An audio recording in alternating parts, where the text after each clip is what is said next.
All right, let's talk attention. And as you know, I've been learning a lot about Simone Weil recently, specifically because I listened to like 2 hours of podcasts on her philosophy on my road trip down from Vancouver. So, yeah, I don't know. Her philosophy is very interesting to read about. I heard about most of it through Philosophize This, and I think Philosophize This has like a very interesting way of talking about most things, where it's like it always feels like you have the most like lucid and revolutionary idea connections you've ever had, and then you kind of go back to think about it and you can't articulate it at all. So this is my attempt to kind of articulate my personal understanding of Simone Weil's philosophy and her thoughts and approaches to attention. The TLDR here is Simone Weil believes that the way you direct your attention, like your way of attending to the world, drastically influences how you experience the world for yourself. She went a step further to kind of say that your attention even dictates which experiences are even possible for you to like have.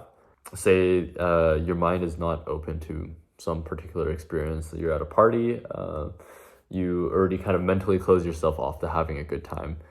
It is therefore impossible for you to just have a good time. So she kind of believes that you need to be receptive to different kinds of experiences to make them possible effectively. Specifically, she called for this sort of negative effort towards attention. So you kind of remove the I from the experience, like the personal, your personal like prejudices and experiences coming into it. And so therefore, by removing that, you become receptive to all possible experiences of the world. To quote from one of her journals, our thought should be in relation to all particular and already formulated thoughts, as a man on a mountain who, as he looks forward, sees also below him, without actually looking at them, a great many forests and plains. Above all, our thought should be empty, waiting, not seeking anything, but ready to receive in its naked truth the object that is to penetrate it.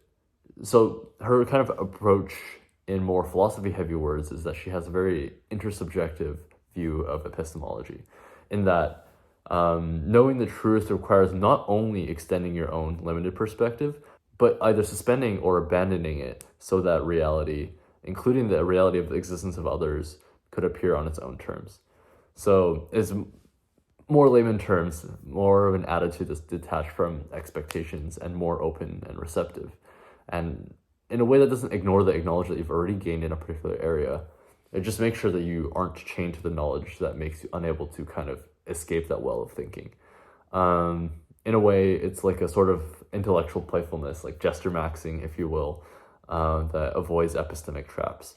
Sithai Nguyen, who wrote Games, Agencies, Art, has done a lot of philosophy work on epistemic traps in this area, and kind of has a very similar line of thinking to Simone Weil here, in that intellectual playfulness, loosely, is the disposition and ability to try on new ideas, perspectives, and systems of thought, like perspective shifting for the sheer joy of it, rather than an explicit attempt to seek truth.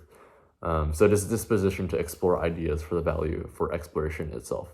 And Simone Weil also really agreed with this fact that truth-seeking isn't something that you can directly optimize for. In fact, it's something that needs to be done by changing how you frame what is enjoyable or not. We'll talk about this more in the attention and willpower section.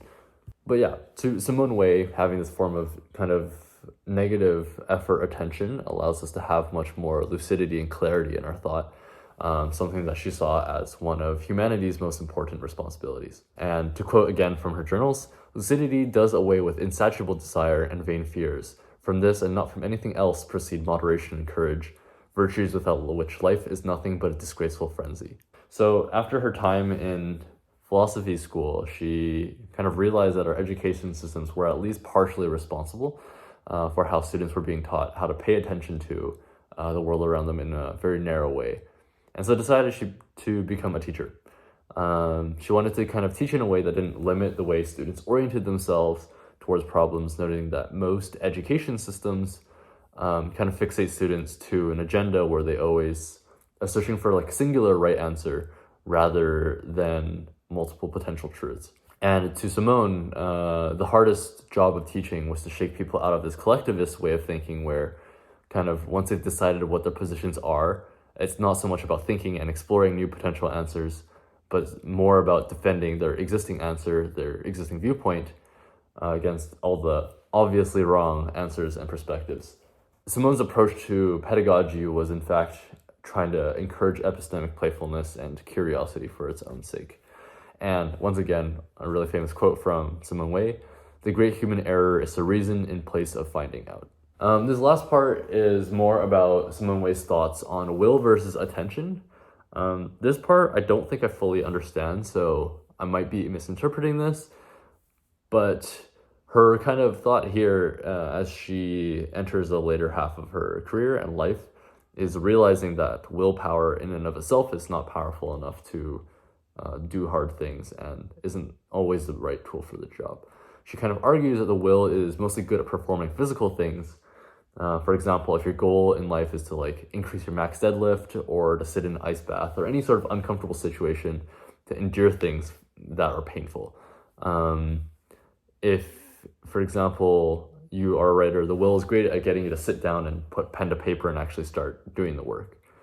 But Simone kind of argues that there's certain things that the strength of the will can't get you closer to. For example, if you're a writer, you can't will yourself to write. You can't will yourself into something like creativity. You can force yourself to move the pencil up and down the piece of paper, but if every word you write is completely uninspired, writing another 2,000 words isn't going to get you closer to some creative masterpiece. Sita Nguyen, which, common threads here, talks about this in games agency as art through the concept of self-effacing ends. So goals that the more you try harder to directly pursue them are more evasive, like love, for example. So Simone Weil thought by the end of her life that instead of cultivating pure willpower, cultivating actually the way you direct your attention is a much better way of transforming yourself positively.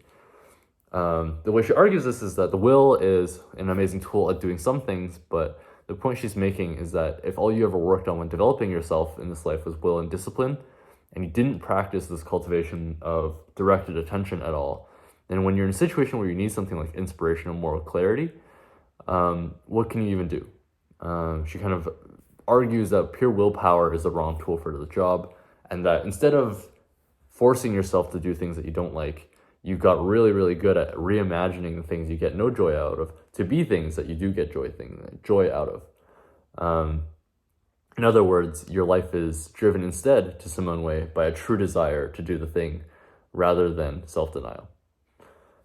Anyways, this video is getting kind of long. It's like 9 minutes uncut, so I'm going to cut there. And yeah, hopefully it wasn't too long and rambly, but it's a TLDR of my understanding of most of Simone Weil's work on attention and epistemology and will versus attention.